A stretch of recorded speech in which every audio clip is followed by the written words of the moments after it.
The Phoenix City Council approved an ordinance that would reduce the minimum number of parking spots required at apartments and condos. After months of study, the council decided to go ahead with the limits, which they say would help create a more walkable city. 12 News journalist William Pitts explains what those limits are and how they'll impact you. The idea is to cut the number of parking spaces you need at an apartment complex. The closer you are to light rail or mass transit, the fewer cars you'd actually need to park. The question is whether or not that actually works. Right now on Central, Park Central areas, and see where parking is down the street. Like here. This is what Tamala Daniels is worried about. Streets clogged because there's not enough parking for the people who live in an apartment complex.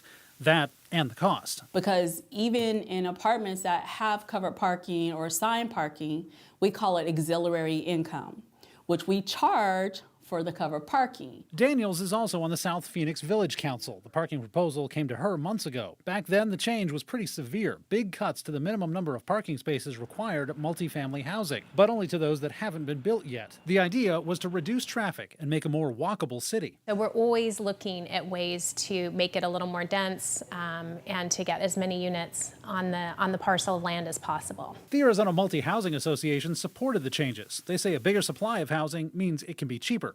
Our developers always try to strike that fine balance of the housing that is needed for their resident population and maximizing the land that's available. Well, it is becoming more of a trend, and there's a lot of cities across the country that are doing it and cities around the world that are doing it. David King is an urban planning professor at ASU. Unless we reduce the amount of parking that we have, we're not going to improve the walkability of Phoenix. Months after it was initially proposed, the parking policy went before the Phoenix City Council with changes. Now the city says multifamily housing should have 1.5 parking spaces per unit citywide.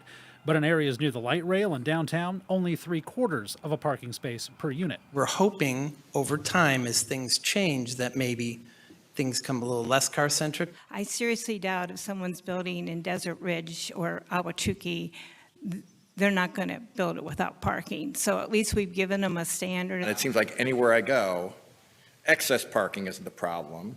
It's that people are relying on minimums. Jim Waring, the lone dissenting vote. The city council passed the new parking limits 8-1. William Pitts, 12.